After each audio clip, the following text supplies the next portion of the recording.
Yang tidak juga kalah jadi sorotan adalah Timnas Indonesia yang menghadapi Piala AFF 2024. Menghadapi Piala AFF 2024, 3 pemain yang bermain di luar negeri, yakni ada Ivar Jenner, Justin Hubner, dan juga Rafael Strijk dipastikan tidak akan memperkuat Timnas.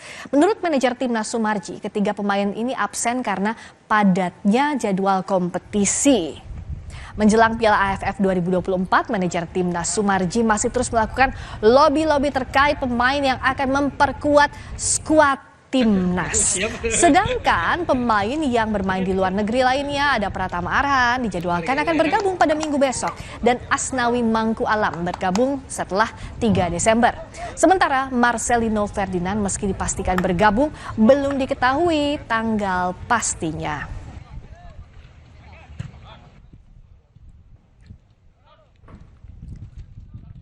Karena beberapa pemain yang abroad memang sudah menyampaikan kemungkinan tidak bisa datang, seperti Justin mungkin juga sampai dengan hari ini belum ada kabar, kemungkinan juga tidak bisa bergabung.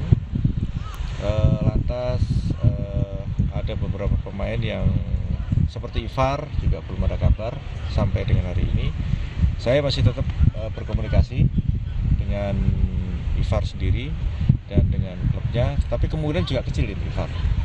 Jadi dengan adanya beberapa pemain yang dimungkinkan abroad tidak bisa datang, tentu kan juga harus kita diskusikan apakah membawa skuad yang ada saat sekarang ini yang sudah dipanggil, ataukah dengan tidak ada itu kita harus mencoba memanggil pemain.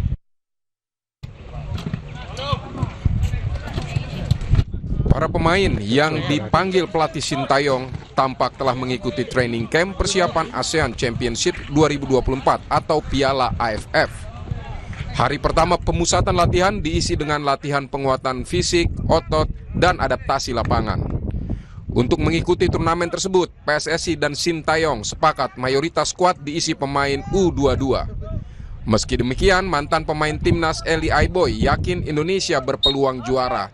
Eli melihat pemain U22 yang dipanggil STY sangat berkualitas dan berpengalaman. Di U22 ini kan mereka sudah punya kualitas, kemampuan. Dan sudah bermain di Liga 1 dan kompetisinya kita juga sangat padat. Yang memerlukan supaya kita menunjukkan bagaimana kita bisa mampu. Ya harus, karena kita punya kualitas pemainnya semua sudah sangat bagus. Apalagi ada ditambah dengan senior yang 8 pemain. Itu sudah harus bisa menunjukkan bahwa kita mampu untuk menghadapi Thailand, Malaysia, Filipina atau Vietnam, kita bisa menghadapi mereka.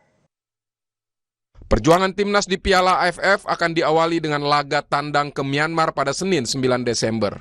Kemudian giliran Indonesia menjadi tuan rumah menghadapi Laos pada 12 Desember. Pada 15 Desember, Timnas bakal menghadapi tim kuat Vietnam di kandangnya. Di pertandingan akhir fase grup, Indonesia akan menjamu Filipina pada Sabtu 21 Desember. Peringkat 1 dan 2 grup lolos ke semifinal.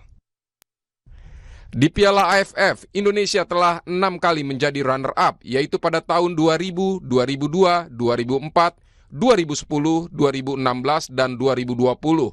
4 kali menjadi semifinalis, yaitu edisi tahun 1996, 1998, 2008, dan 2022. 4 kali juga Indonesia harus gugur di babak grup, yaitu pada 2007, 2012, 2014, dan 2018. Ketua Umum PSSI Erick Thohir menyebut penggunaan tim U22 untuk Piala AFF demi proses regenerasi timnas. Selain itu, para pemain muda juga disiapkan untuk mempertahankan emas SEA Games. Dan ini kesempatan juga pemain muda kita U22 untuk bisa mulai menggantikan para pemain senior kita yang sudah di atas U23. Gitu kan?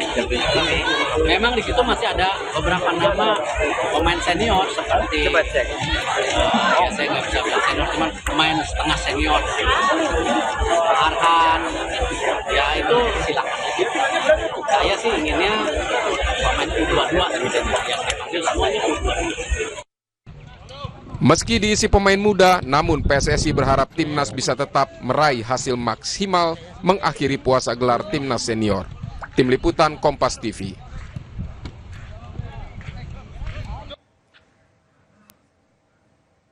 Oke, Sapa Indonesia Malam akan kembali sesaat lagi usai jeda karena akan ada sosok pelatih sepak bola tapi perempuan dan bahkan juga pernah memperkuat timnas. Sesaat lagi di Sapa Indonesia Malam akhir pekan.